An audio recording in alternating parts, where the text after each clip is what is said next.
going on. So I check the roles in terms of who's stated in the case on the system, and what roles do they have in terms of the system. And my role has been changed, right, in terms of the assignment of a role that allows me to not just read documents but also upload documents. So I've been changed to a read only, right, which means I cannot upload documents. So whatever the other party puts in, I cannot defend in a way that I can upload a document, excuse me, upload a document onto the system. And I think lawyers and people who practice law on a regular basis are thinking, well, now you know the court date, you can just go to the court with those papers. Yeah, sure. But when I do, I will have to hand them over to a person. Fair enough, that's fine. I've handed them over to the court. But the beauty with digital platforms is that they leave a digital footprint, right? So even if the other party would have wanted to withdraw, there are numerous documents which contradict each other on various levels. Um, they can't, because it's on a system. That's what I love about digital platforms. And the same for me, right? So if even if the reason the other party has to ask the court to discard my documents, it's because they're on the system. You cannot remove them. There is a digital footprint. It's there. It's officially in the court. That's the beauty of digital systems, right? So now I don't have as a respondent in this, the main respondent in this case, I don't have the same privilege that this other party has to upload documents. So I'm thinking, well, it must be a mistake, right? So I try to find any information I can on the system, and what I find is that the system itself would never reassign a role of a person on a case. A actual person, an actual administrator or registrar of the court, would have to go into to the system and reassign, a role of a person. So somebody physically reassign my role to somebody that has a right to defend themselves in terms of the features of the system, to somebody who is read only and has no right to upload documents. That's the first thing. So I'm sitting here scratching my head, and I'm thinking, you started this, your whole motivation, according to what I've read on multiple sources on the net, is you built the system to be able to serve the public, to make it more accessible for the public to be able to access the judiciary. So now somebody can randomly go into the system and reassign. So I go back to try and find those sources. They are nowhere to be found. They've been scrubbed off the net. What I find is that now Court Online has been designed to make it easier for lawyers to exchange documents, right? To make it easier for lawyers. They specifically say lawyers to exchange documents. So they don't even say parties engaged in a matter, they say specifically lawyers. So what that says to me is that unless you have a lawyer, you cannot access, as a member of the public, you cannot access the judiciary. That's what it says to me. So while the initial mission was to make it easier for the public to access the judiciary in order to defend their rights and practice their right to defend themselves as enshrined in the Constitution, now it's mainly for lawyers, to make it easier for lawyers to exchange documents. And now I'm scratching my head. I'm thinking, when did this change? When I read up on this thing last year, early last year, late last year, no, not late last year, late 2023 and early last year, it was very clear what the mission of this of the system was. So now it's just been changed. So it makes you think, right, that um, the whole situation around this new prosecutor that took a 70,000 rand bribe to not enroll a matter, it makes you realize that a, a lot of issues in government can be solved via digital platforms. The fact that young people or people in general have to apply for jobs in government via a form, a physical form that you have to fill with a pen and deliver somewhere, it's just ridiculous.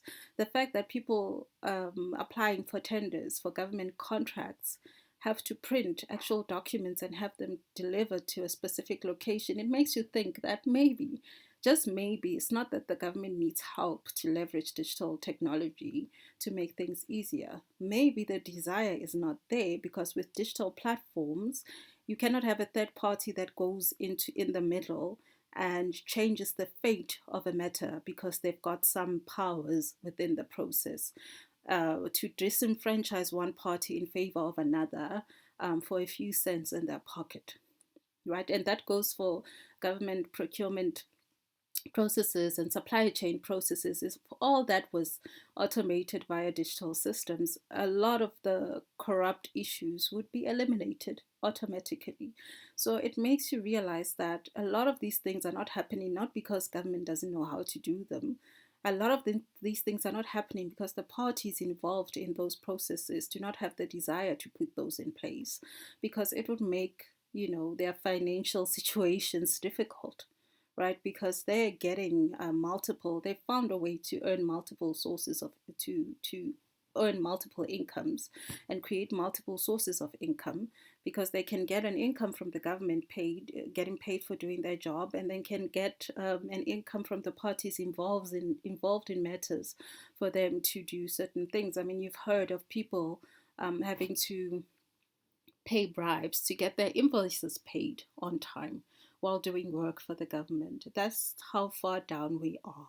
So I'm not saying in my situation that something happened, but it makes you think that how does an administrator out of the blue go into a specific case, and reassign the rights of the respondent from being able to effectively defend themselves by uploading documents where they can outline their evidence and statements to read only, where the other party is the only person that has the right to upload documents, number one.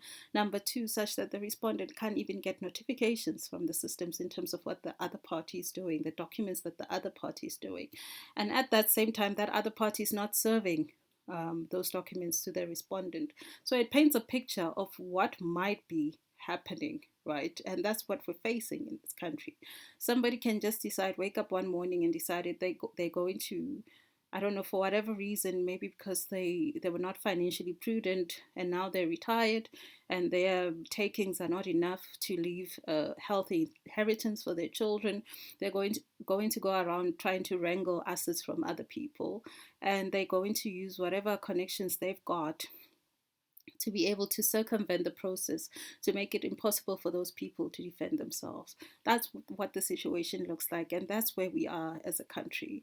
So I think when we think about this situation, about the little 7-year-old little girl, Cwecwe, I think her name is, what happened to her and how her mother has struggled to get justice. When you think about how Omotoso allegedly, abused kids. I mean, 16-year-olds are kids, right? Sexually traffic and abuse kids on 32 counts, and they get to be acquitted and walk away scot-free. When you think about those things, think about how, things are structured within the country. When you think you're taking two steps forward, you're actually taking two steps back. So when people say, well, where are the engineers in the private sector? Where are people that understand digital technologies to come in and help the government digitize? We are here. All of us are here. The desire is just not there, right? The desire is just not there. I was super excited about this quote online system. Now I'm standing here scratching my head, and I'm getting this realization that it's not a knowledge issue, it's not an exposure issue, like the government employees being exposed to digital technologies and how they can make it easier for them to serve the public. It's a willingness issue. They're just not willing because it just does not work for them. Going to the route of using technology to make things easier for the public to access public services is just not, it's just not something that works for government, for the decision makers in government, because it will make uh, life difficult for certain parties to be able to leverage or design multiple streams of income where they could get, outsized returns from their activities than the actual salary of the government job. So that's where we are in the country. What we're going to do about it, I don't know. Like I said, when they say, where are the engineers, where are the minds that can actually get our government to where we need to get to as a country? We're here. We're all here.